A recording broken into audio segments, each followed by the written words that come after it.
카톨릭, 그 다음에 동방 정교회들, 그 다음에 영국 성공회, 그 다음에 우리가 알고 있듯이 형제교회도 이 머리에 수건을 씁니다. 그것이 이제 그게 어디서 나왔냐면은 고린도전서 이 11장에 근거한 것입니다. 그래서 그 사람들은 이 주님께서 주신 그 신약 기회에 주신 두 개의 규례가 있잖아요.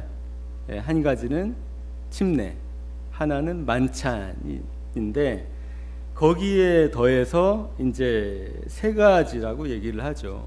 여자들은 머리에 이제 너울을 써야 된다 해서 너울 쓰지 않는 교회들과 이제 교제를 하지 않고 너울을 쓰지 않으면 비성경적인 어떤 교회처럼 이제 생각을 하기도 합니다. 그리고 이제 그 누마 가톨릭이나 이런 곳들이 너울을 쓰는 것은 이제 머리에 이제 두건이라고 해야 되나요? 뭐 수건 이런 것들을 쓰는 것은 참된 교회를 모방하려는 것이다. 모방하고 있는 것이다. 이런 식으로도 얘기를 합니다. 그래서 자기네들이 행하고 있는 머리에 쓰는 것들에 대해서 이렇게 이제 강한 확신을 가지고 있죠. 근데 이제 우리가 생각해야 될 것은 이 머리에 어떤 너울을 머리에 쓰는 것에 대해서 나오는 성경은 고린도전서 11장이 유일합니다. 성경 전체에서.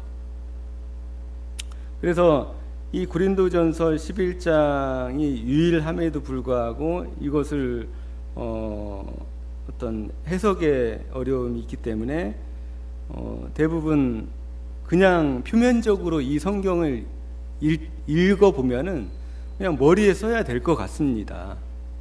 표면적으로 성경을 읽어보면은. 근데 우리가 이 고린도전서 11장을 깊이 들여다보고 그 다음에 다른 성경과 대조를 하고 이 말씀이 의미하는 바를 찾아가면은 우리가 생각했던 거와는 전혀 다른 의미들이 이 성경에 들어있다는 것도 알 수가 있습니다. 특히 이제 지금 제가 이제 슬라이드 좀 준비했는데 슬라이드 이 유대인들입니다. 랍비들, 유대교를 믿는 사람들입니다.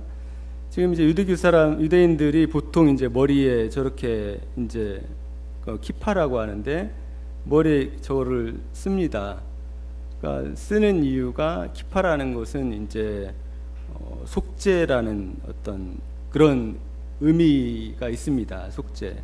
그래서 하나님께 대한 어떤 속죄를 받는다. 어떤 죄사함에 대한 그런 의미로 키파라는 것을 이렇게 기도할 때 이렇게 씁니다.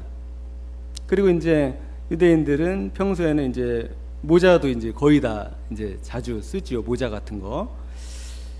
그리고 이제 앞에 이렇게 여기 이제 네모나게 달린 거 있잖아요. 그런 것들은 성경에서 이제 어려서부터 손목과 뭐 이마에 뭐 이런 거 띠를 둘러서 이제 하나님의 말씀을 계속 이제 말씀을 기억할 수 있도록 이제 저렇게 하고 있는 것이죠. 근데 저렇게 함에도 불구하고 주님께서 오셨을 때 저들을 책망하셨죠. 왜 책망했습니까? 겉으로 드러나는 형식은 모두 다 지키고 있는데 11조 얘기에서도 그러지 않습니까? 너희가 아주 사소한 11조까지 지키지만은 율법에 더 중한 바 의와 인과 신은 버렸도다. 율법에서 가장 중요한 것을 버리고 너희가 껍데기만 착용을 하고 있다라고 해서 예수님께서 아주 신랄하게 독사의 세대여라고 너희들이 아브라함의 자손이라고 하지만은 돌들로도 아브라함 자손을 만들 수 있다. 이렇게 말씀을 하신 것이죠. 근데 오늘 이제 이런 의미들이 오늘 고린도전서 11장의 해석과도 관련이 있는 것이죠. 그러니까 이 외적인 것들, 바울은 이 성경 전체에서 외적인 것들에 대해서 의미를 두지 솔직히 않습니다. 외적인 어떤 형식, 의식 이런 것들에 대해서 오직 침례와 만찬, 그것도 침례에도 큰 의미를 두지 않는 발언을 하죠. 내가 침례를 주기 위해서 있는 것이 아니라 나는 복음을 전하기 위해서 부르심을 받았다, 이렇게까지 얘기를 합니다. 그러면 오늘 이 여자들한테 머리에 수건이나 이런 것들을 쓰는 거에 대해서 바울이 정말 그 로마 가톨릭이나 성공회, 기타 이 너울을 쓰는 교회들이 얘기하는 것처럼 정말 그런 의미를 얘기를 했느냐라는 것이지요. 그래서 머리에 무엇인가를 써야 되느냐 안 써야 되느냐, 이것은 상당히 큰 논쟁거리입니다. 그래서 고린도전서 11장을 정확하게 이해하지 않으면은 이것이 마치 성경이 말하는 것인 양 이제 혼동을 하게 되어 있습니다. 전체적인 문맥을 먼저 좀 살펴보겠습니다. 왜냐하면은 이게 그 전체 문맥을 놓치면 이 성경 해석이 참 어렵게 되어 있습니다. 보시면은 4절 보면, 남자가 머리에 무엇을 쓰고 기도하는 것은 자기 머리를 부끄럽게 하는 것입니다. 자기 머리는, 남자의 머리는 그리스도라고 되어 있습니다. 되어 있습니다.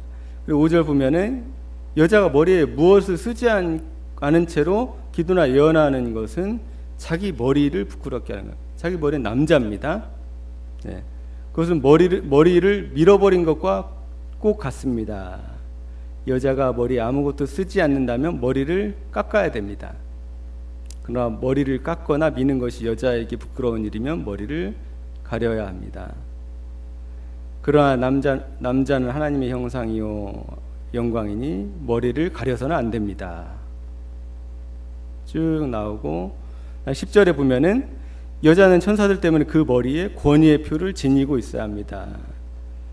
그것을 이제 너울이라고 이제 생각하고 이제 이 가톨릭이나 정교회, 국교회, 그 다음에 이제 브레드린 처치 이런 데서 쓰는 것이죠.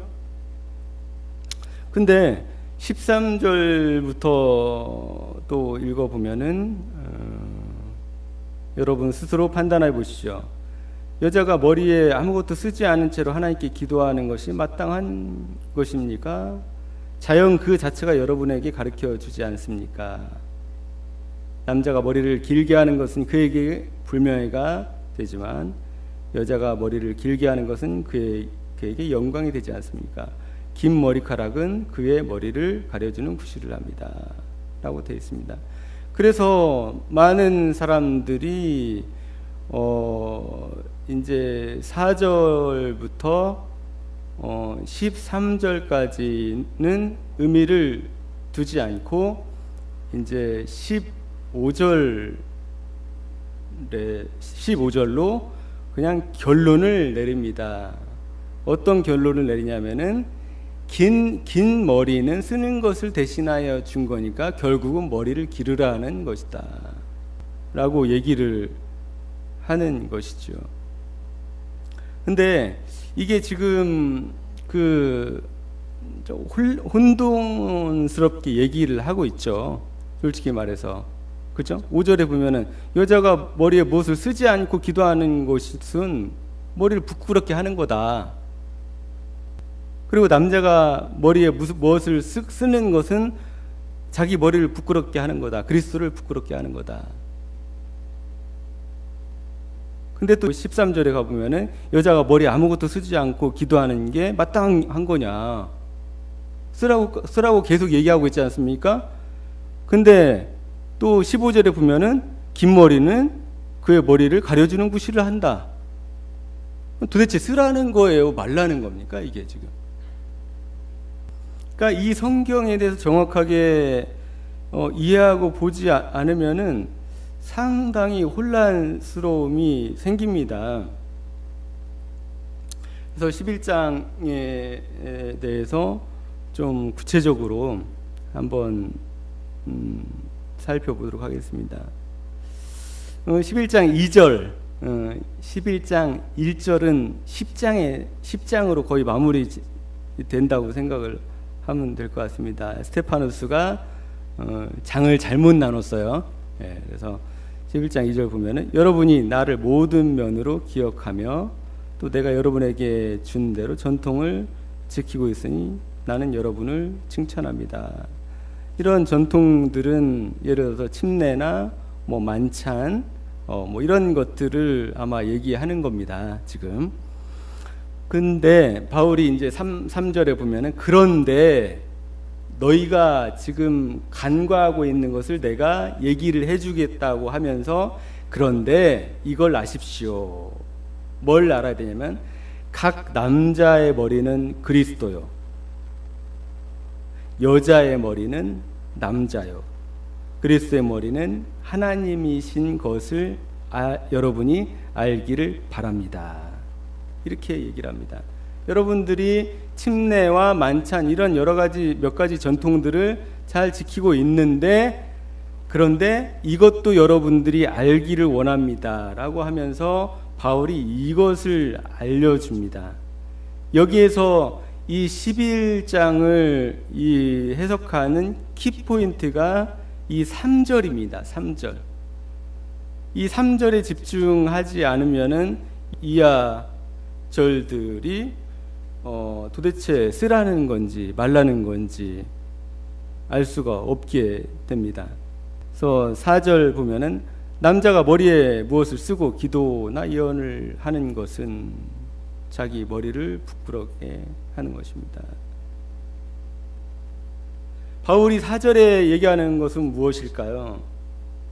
그러니까 세번역 성경 주석에 보면은 남자가 긴 머리로 머리를 길게 해서 기도나 예언하는 것은 이렇게도 해석될 수 있다고 난해주에 나와 있습니다.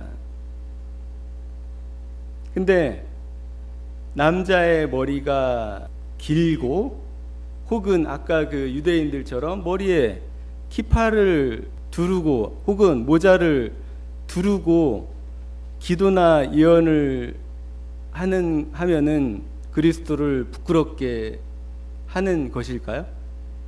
그러니까 지금 이 말씀을 너무나 단조롭게 단순히 남자가 머리에 무엇을 쓰고 기도하고 예언하는 것으로 보통 사람들이 이해를 합니다. 그리고 5절도 마찬가지입니다.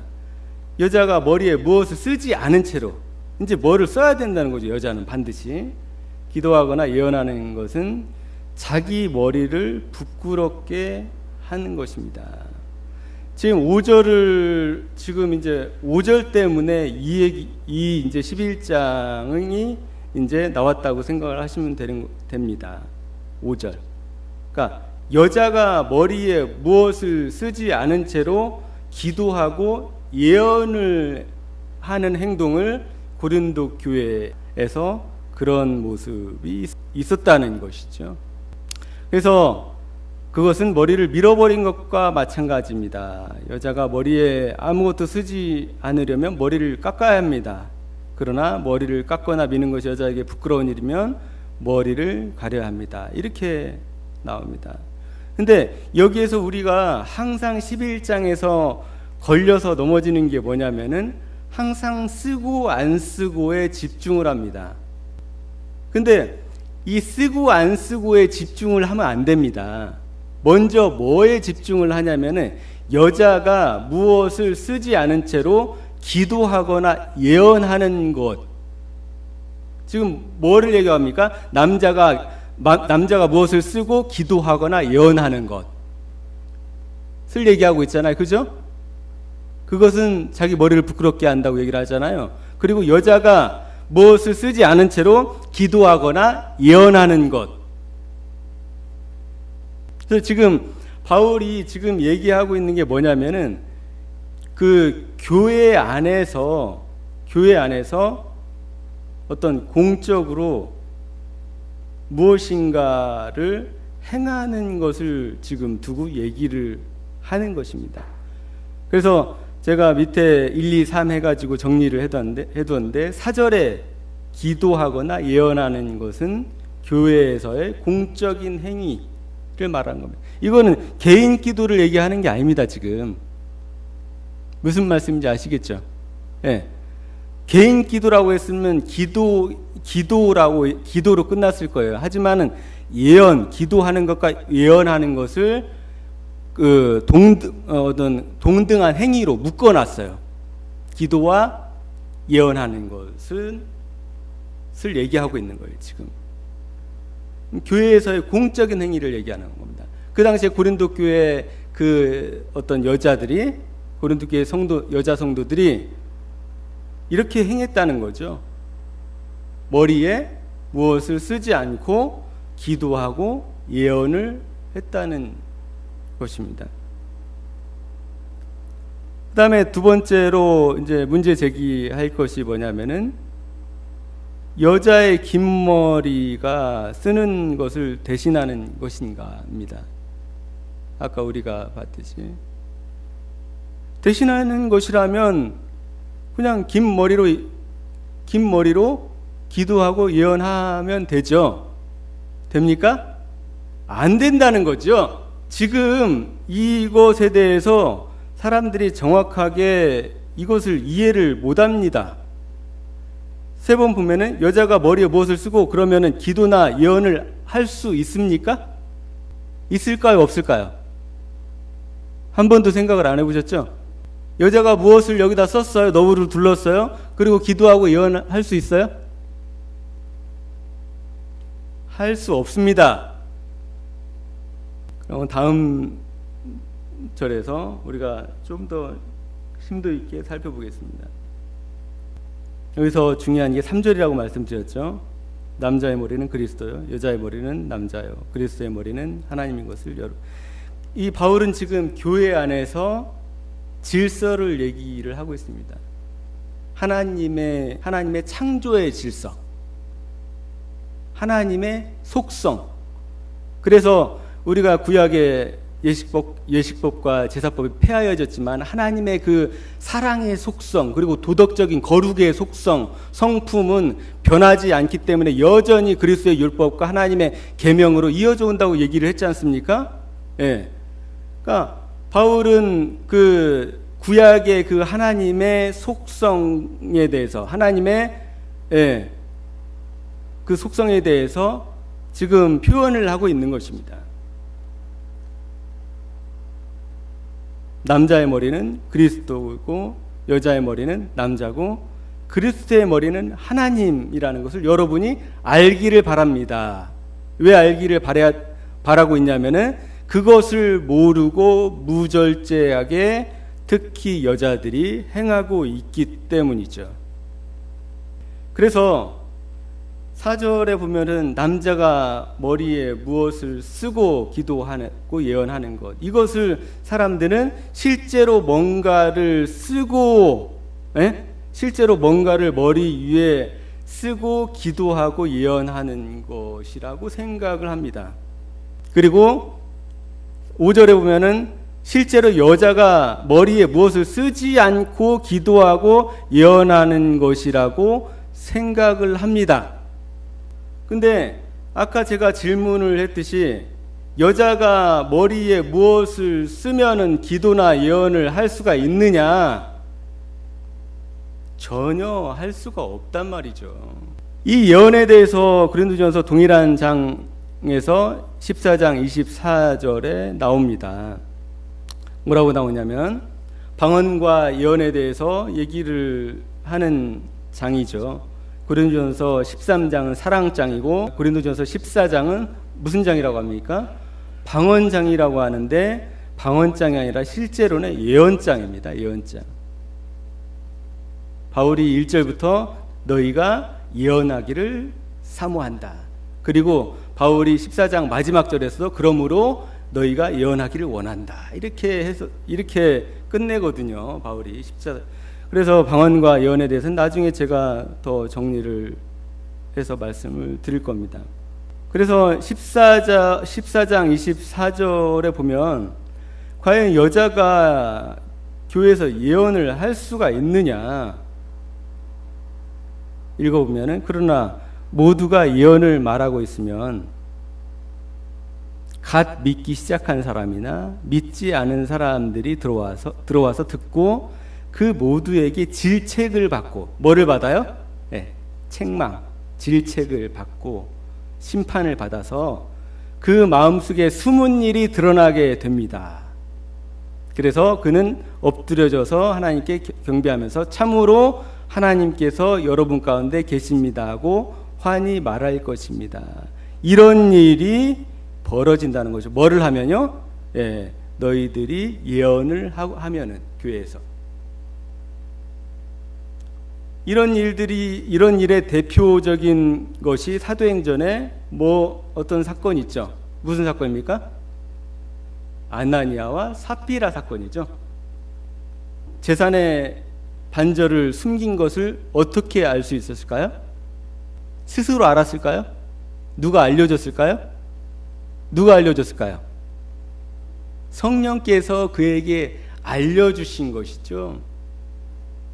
그래서 이 고린도서 보면은 이때까지만 해도 하나님의 그 여러 가지 은사와 특별히 방언과 예언과 통역이 이때까지 존재하고 있었음을 우리가 알 수 있습니다. 근데 이 예언을 하면은 그냥 혼자 앉아서 막 너희에게 무슨 일이 일어난다 이게 아닙니다. 이 예언이 지금 뭐라고 합니까? 이 예언에 대해서 구체적으로 얘기를 합니다. 어떤 사람이 들어왔어요. 예? 믿지 아니하는 사람이 왔어요. 그 사람에 대해서 과거에 대해서 그죠? 그리고 그 죄에 대해서 하나님께서 알려줘서 그 사람에 대해서 그것을 책망하게 한다는 거죠. 미리 이미 과거를 다 알고 있는 것처럼. 그죠? 그래서 뭐라고 합니까?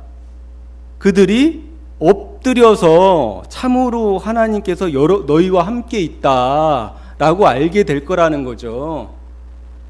무당들이 미리 정보 다 해가지고 그 손님이 오면은 과거를 모두 다 읊조리고 그러면은 그 손님이 어떻게 됩니까? 예, 이제 복채고 그러니까 그 무당의 말을 다 듣게 되는 거죠. 근데 이 고린도서에 나오는 이 예언이라는 것은 그런 사기가 아니라 실제로 하나님께서 그들에게 예언을 통해서 믿지 아니하는 자들의 죄와 여러 가지 것들을 책망하신다는 거죠. 그것을 누가 알려준다고요? 네, 성령께서, 하나님께서 그들에게 알려주신다는 거죠. 그러면 이 예언을 얘기하고 있는 이 동일한 고린도전서 11장과 이 14장에서 이 14장을 보면은 14장 보면은 33절 보면 제가 14장 전체를 지금 다루지 않고 있습니다. 왜냐하면은 나중에 14장 전체를 다뤄야 될 방언이랑 같이 다뤄야 되기 때문에 다루지 않습니다. 그 14장 그 33절 예언에 대한 얘기가 끝나자마자 바울이 무슨 얘기를 하냐면은 성도들의 모든 교회에서 그렇게 하는 것과 같이 여자들은 교회에서 잠잠코 있어야 합니다. 여자에게는 말하는 것이 허락되어 있지 않습니다. 율법에서도 말한 대로 여자들은 복종해야 합니다. 배우고 싶은 것이 있으면 집에서 자기 남편에게 물으십시오. 여자가 교회에서 말하는 것은 자기에게 부끄러운 일입니다. 라고 얘기를 하고 있습니다. 그래서 이 고린도전서 11장을 이해하고 해석하기 위해서는 뭐를 이해해야 하냐면은 머리에 수건 쓰고 안 쓰고에 집중을 해야 되는 것이 아니라 바울이 얘기한 것, 기도하거나 예언하는 것에 대해서 집중을 해야 됩니다. 그러면은 5절에 다시 보면은 여자가 머리에 무엇을 쓰고서 기도나 예언을 할 수 있습니까? 기도나 예언을 교회에서 공적으로 교회에서 할 수 있냐고요. 없는데 바울은 왜 5절에 쓰고서 기도하고 예언을 하라는 식으로 말이 나오고 있죠? 뭔가 지금 모순되고 있죠. 모순된 말을 하고 있는 것입니다. 여자는 교회에서, 솔직히 초대교회에서 여기서 보면은 바울이 34절에 이렇게 얘기를 하죠. 율법에서 말한 대로, 율법, 토라. 여자들은 교회에서 이런 것들이 허락되지 않고 있다는 것을 얘기를 하고 있습니다. 그래서 율법이 뭘 대표하고 있습니까? 하나님이 친히 이스라엘 백성에게 친히 말씀하고 그 다음에 행하라고 하신 모든 것들이 토라, 모세 오경에 집중이 돼 있죠. 그죠? 그래서 바울이 뭘 꺼내드냐면 율법이라는 것을 꺼내듭니다. 율법이 말한 대로 여자들은 복종하고 교회에서 말하는 것을 금합니다. 일반적인 대화를 얘기하는 게 아닙니다. 지금 일반적인 걸 얘기하는 게 아니라 공적인 지금 기도와 예언을 얘기하고 있는 겁니다. 공적인 기도와 예언. 그래서 율법이 그걸 말하고 있다는 거예요. 율법이. 이런 그 바울의 정신은 다른 서신서에서도 고스란히 이렇게 읽을 수가 있습니다. 12제자 중 여자가 포함되어 있지 않고, 그 다음에 7집사 중 여자가 포함되어 있지 않고, 그러니까 하나님께서는 왜 여자 제자를 택하지 않으셨는가? 여자 집사를 택하지 않으셨는가? 여자 사도. 그래서 이런 문제가 여자 목사 안수의 문제와도 연관되어 있습니다. 그래서 많은 사람들이 이것을 그 당시에 고린도 교회의 특수한 문제에 대해서 바울이 얘기한 것이지, 그리고 그 고린도 교회 문화, 그 당시의 문화에 대해서 얘기를 한 것이다라고 얘기를 하면서 이제 이 시대에는 이런 말씀들이 그들에게 적용이 안 된다고 얘기를 하죠. 고린도 교회의 특수한 문제였다. 그렇기 때문에 여자들도 교회에서 목회를 할 수 있고 목사 안수를 받을 수가 있다. 이렇게 얘기를 합니다. 근데 바울은 분명히 뭘 얘기하고 있습니까? 율법. 율법이 그것들을 얘기하고 있다라고 얘기를 합니다. 그 다음에 33절 첫 구절 보면 뭐라고 됩니까? 성도들의 모든 교회에서 그렇게 하는 것 같이. 바울이 뭐라고 합니까? 비단 고린도 교회의 문제 때문에 이 얘기를 하는 것이 아니라 그 당시에 바울이 세웠던 모든 교회들, 안디옥이든 에베소 교회든 그 당시에 바울이 가르치고 바울뿐만이 아니라 사도들이 가르쳤던 모든 교회들이 그렇게 행하고 있다는 것이죠. 그래서 이 고린도 교회의 특수한 문제였다라고 하는 것은 성경적으로 바울이 부정을 하고 있습니다. 모든 교회들이 그렇게 하고 있다라고 얘기를 하고 있죠. 교회에서 공적으로 이렇게 특별히 기도하거나 공적으로 예언하는 것은 더 어떤 아주 큰 공적인 것이죠.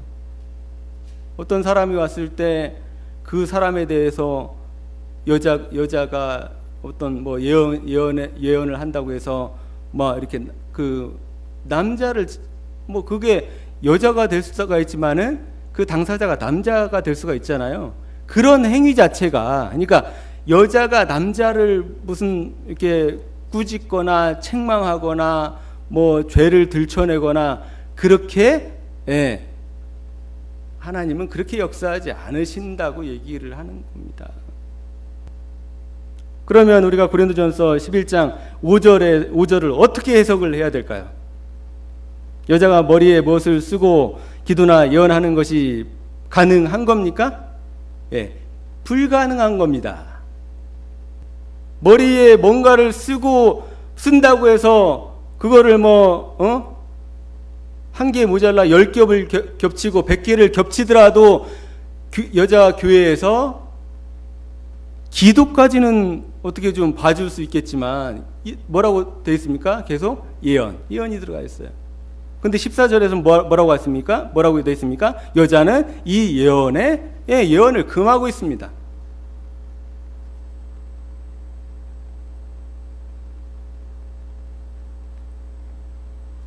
어떻게 해석을 해야 될까요? 근데 더 쉬운 문제가 생겨버리는 거죠. 여자가 무엇을 쓰지 않고도 그냥 기도 예언할 수 있습니다. 무슨 절 때문에 그렇습니까? 다음 절 보면 15절 때문에 그런 거죠. 15절에 긴 머리는 쓰는 것을 대신한 거라네요. 그러면 머리만 길면은 기도나 예언을 다 할 수 있습니까? 지금 말도 안 되는 지금 그 앞뒤가 안 맞는 말들이 계속 이어지고 있는 거예요, 지금. 머리에 쓰라고 했다가 쓰지 말라고 했다가 긴 머리는 머리를 대신하는 거라고 했다가 그러면은 예언을 하라는 거예요. 기도와 예언을 하라는 거예요, 말라는 거예요.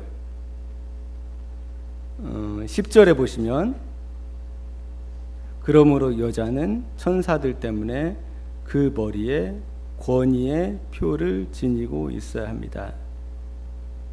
라고 얘기를 하고 있죠. 권위의 표가 뭡니까? 권위의 표가 너울이죠, 너울. 그죠? 일반적으로 생각하고 했을 때 이제 이 권위의 표가 너울이기 때문에 여자들은 머리에 너울을 써야 된다 라고 이제 얘기를 하는 겁니다. 이 권위의 표 이것을 지금 많은 사람들이 보이는 너울로 해석을 한다는 거죠. 보이는 너울로. 근데 사도 바울은 이 남자가 머리에 쓰는 것, 그 다음에 여자가 머리에 쓰는 것을 실제로 머리에 뭔가를 쓰는 것으로 말하고 있느냐? 그렇지 않다는 겁니다.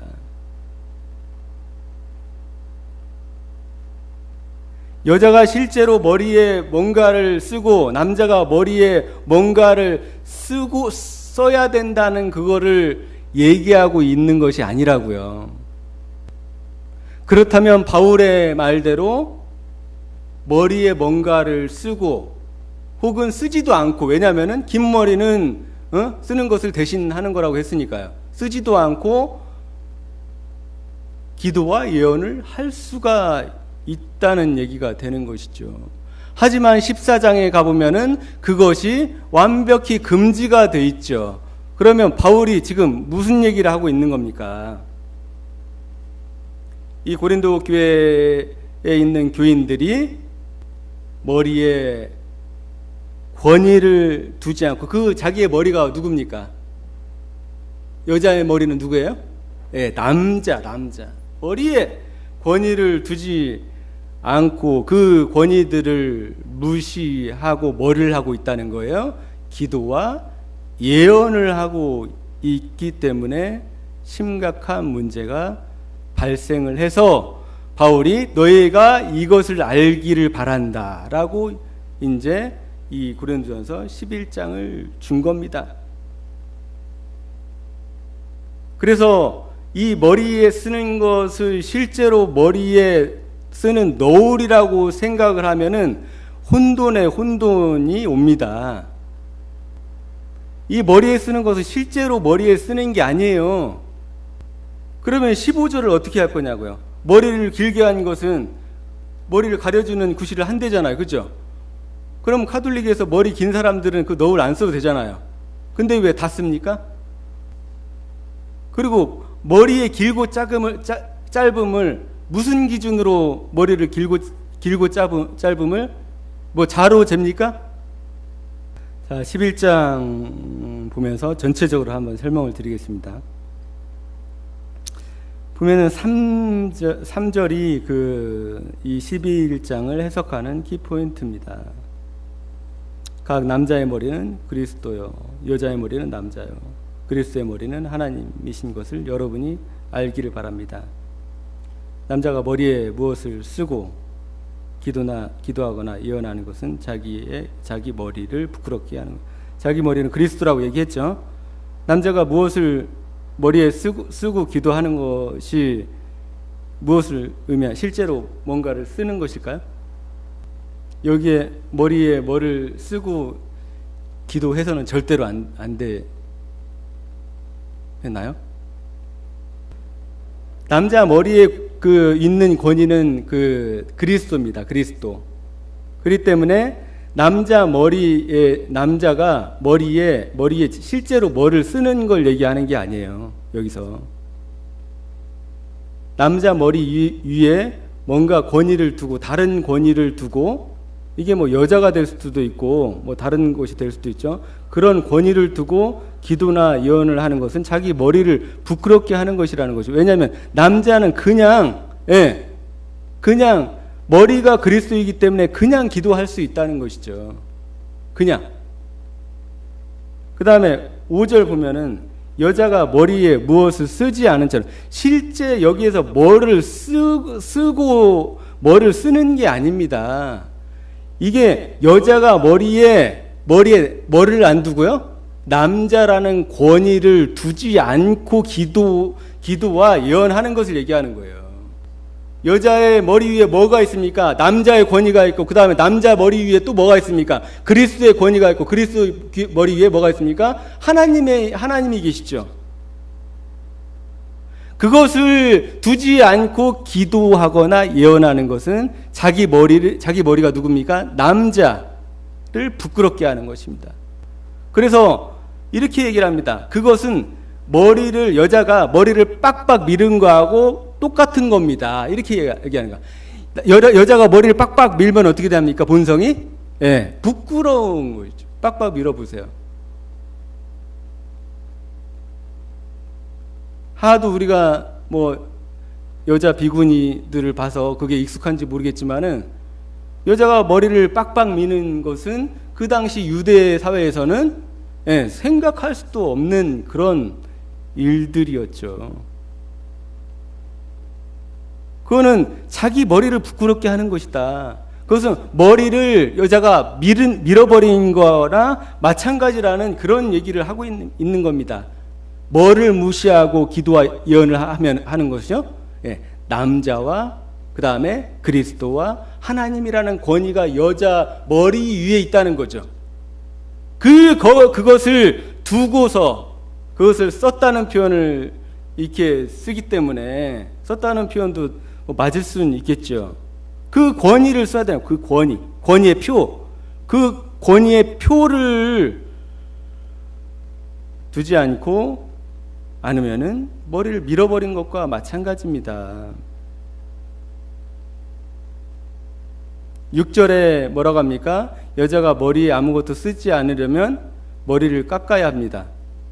뭐라고 합니까? 여자가 머리에 쓰지 않으려면 뭐라고 합니까? 머리를 깎아야 한다고 하죠. 이게 의미하는 게 뭘까요? 여자가 머리에 어떤 권위를 두기를 싫어한다면 그것은 머리를 밀어버리는 것과 마찬가지라는 거죠. 여자가 머리에 아무것도 쓰지 않으려면 머리를 깎아야 됩니다. 그럼 머리를 깎으면은, 그러면은 기도나 예언을 할 수 있습니까? 지금 이해가 안 되는 것들이 되게 많죠. 지금 이해가 안 되는 말씀들이 많습니다. 머리를 깎아야 합니다. 그러나 머리를 깎거나 미는 것이 여자에게 부끄러운 일이면 머리를 가려야 합니다. 이렇게 얘기하고 있죠. 네. 여자가 머리를 깎거나 미는 것은 여자에게 부끄러운 일입니다. 당연히. 그러니까 바울이 지금 이 얘기를 하는 것은 뭐냐면은 그 여자가 머리를 미는 것과 같아.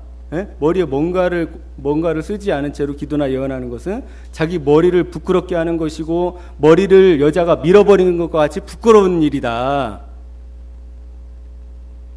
라고 지금 얘기를 하고 있는 거예요. 그리고 여자가 머리에 뭔가 쓰고 싶지 않으면 머리를 깎아야 한다. 왜냐하면 여자라는 것을 여자라는 것을 부정한다는 거예요. 깎아라. 그렇지만 그렇게 깎거나 미는 것이 뭐예요? 여자에게 부끄러운 일이라는 거죠. 그렇기 때문에 머리를 가려야 한다는 거예요. 여자는 필수적으로. 입니다. 그러나 남자는 하나님의 형상이요 하나님의 영광이니 머리를 가려서는 안 됩니다.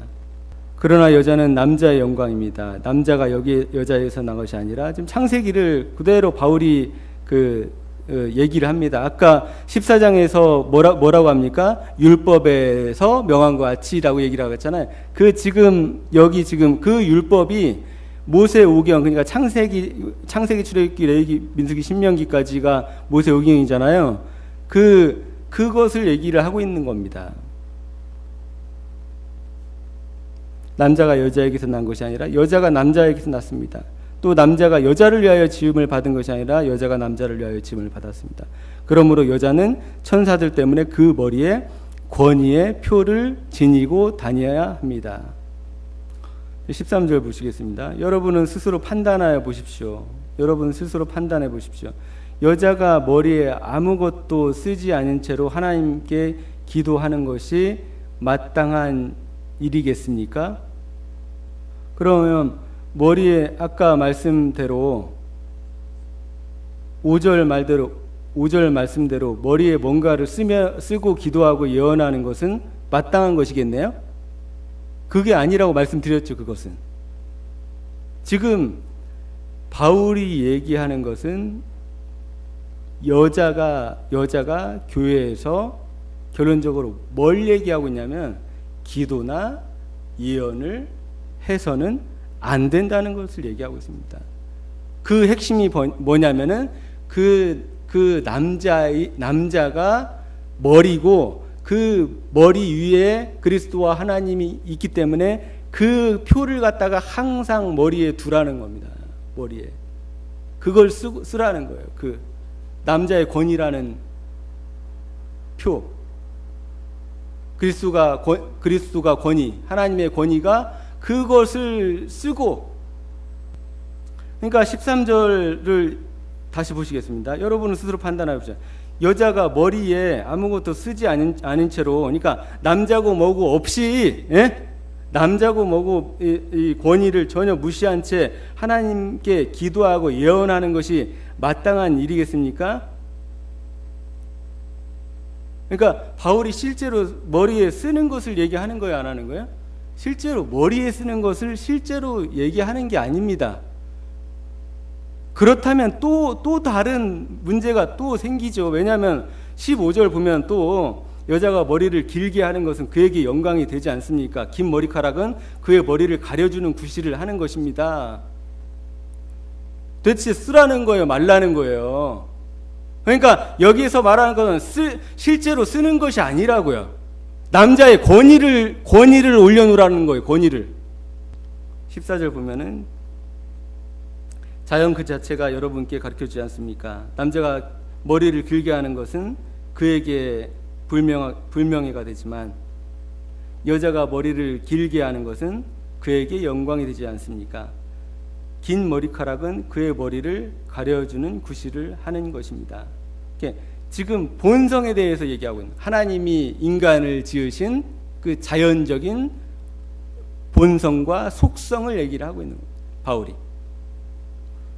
율법을 얘기하면서 하나님의 창조의 질서를 얘기하면서 지금 하나님께서 인간 자연에게 주신 속성, 여자가 머리를 기르는 것이 아름답고 그 다음에 그것이 그 머리를 가려주는 역할을 하듯이 여자들이 뭐를 해야 된다고요? 예, 그것처럼 머리 위에다 남자의 권위를 둬야 된다는 얘기입니다.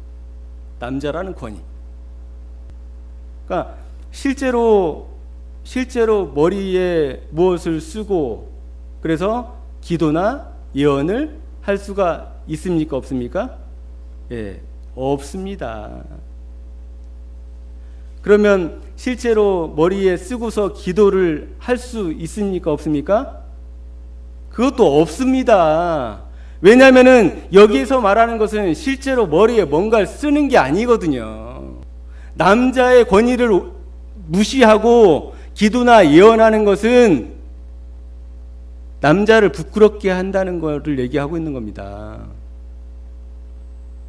실제로 머리에 쓰는 거라면 실제로 머리에 쓰고서 기도나 예언을 할 수 있어야 되잖아요. 그잖아요. 근데 14절 동일한 고린도전서에서 여자에게 그 뭐라고 합니까? 율법을 얘기하면서 창조의 질서를 얘기하면서 여자들은 교회에서 이런 거에 대해서 금하고 있단 말이에요. 그러면은 이것이 쓰는 것이냐? 쓰는 게 아니라는 거죠. 써서 기도나 예언을 할 수 있느냐? 써서 기도나 예언을 할 수 있는 게 아니라는 것이죠. 머리에 남자라는 권위를 쓰면은 기도나 예언 자체를 할 수 없다는 겁니다. 남자라는 머리에 권위를 쓰면 기도나 예언 자체를 할 수가 없는 겁니다. 할 수가 없어요. 쓰고서 기도할 수 있는, 예언을 할 수 있는 게 아니라고요. 그래서 이 16절이 오늘날 벌어지고 있는 문제입니다. 이 문제를 두고 논쟁을 벌이려고 생각하는 사람들이 있을지는 모르나, 뭐라고 합니까? 이 문제, 남자 창조의 질서, 교회 안에서의 하나님의 질서, 이것에 대해서 논쟁을 벌이려는 사람이 이 시대에 너무나 많아지고 있죠. 여자가 남자보다 못한 것이 뭐 있냐? 하지만 교회 안에서는, 집안에서는 여자가 머리가 될 수 있습니다. 집안에서는. 그죠? 지금 바울이 뭔 얘기를 하고 있냐면 교회 안에서 얘기를 하고 있는, 교회 안에서.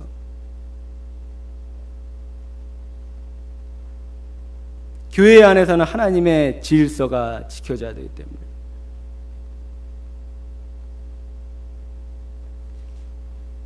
이런 것에서 논쟁을 벌이려고 생각하는 사람이 있죠.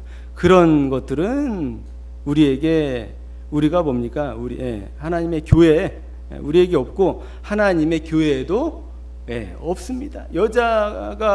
여자가 남자를 무시한 채 막 이렇게 교회에서 기도하고 예언하고 이렇게 자기 임의대로 행하는 것, 이런 것들은 하나님의 교회에 있을 수가 없는 일이라는 것이죠.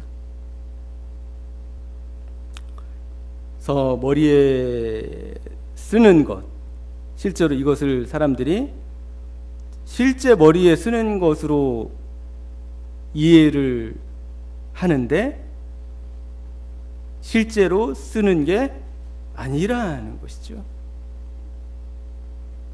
그리고 남자가 머리에 무엇을 쓰고 기도하고 예언하면은 그리스도를 부끄럽게 하는 겁니까? 유대인 풍습은 전부 다 가져다 버려야 되겠네요.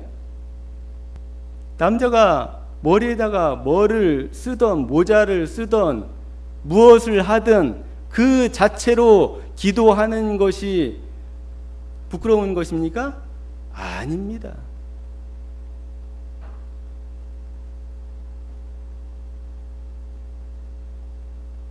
권위를 얘기하고 있는 거죠. 권위의 표를 얘기하고 있는 거죠. 고린도전서 12장, 13장, 14장 이렇게 들어가면 이제 은사에 대해서 나옵니다. 이제 오늘 제가 예언에 대해서 간략하게 14장에 있는 것을 빼온 것은 여자가 기도하는 것과 예언하는 것이 교회에서 허락되지 않고 있는데 그 11장에서 머리에 쓰고서 할 수 있느냐라는 것을 제가 설명하기 위해서 그 14장을 들여온 것이거든요. 그러니까 그것이 가능하지 않다는 거죠. 머리에 그리고 그 쓰는 것이 실제로 머리에 쓰고 할 수 있다면 그렇게 하면 되는 것이죠. 하지만은 14장에서 그것이 불가능하다고 얘기를 하고 있다는 거죠. 이미. 그러면 그 쓰는 것이라는 것이 머리에 실제로 뭔가를 쓰는 것이냐, 그것이 아니라는 거죠.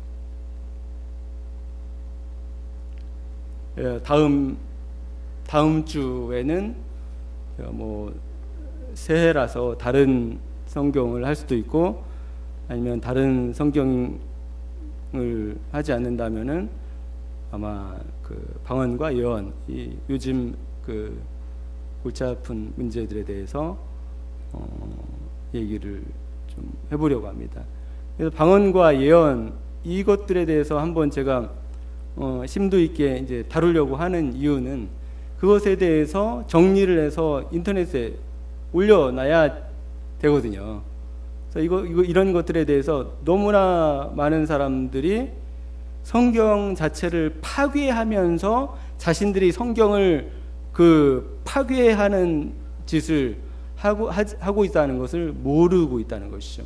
그래서 성경 자체가 성경 자체로 세워져야 되는데 이 사람들은 성경 자체를 완전히 파괴시키고 짓누르고 무시하면서 그와 같은 일들을 행하고 있는 것이죠. 오늘 바울이 얘기한 머리에 쓰는 문제, 이 문제들이 상당히 좀 난해한 문제들인데 여러분도 곰곰이 더 생각해 보시고 묵상해 보시고 또 다른 의견이 있으시면은 저한테 또 말씀해 주시면 감사하겠습니다.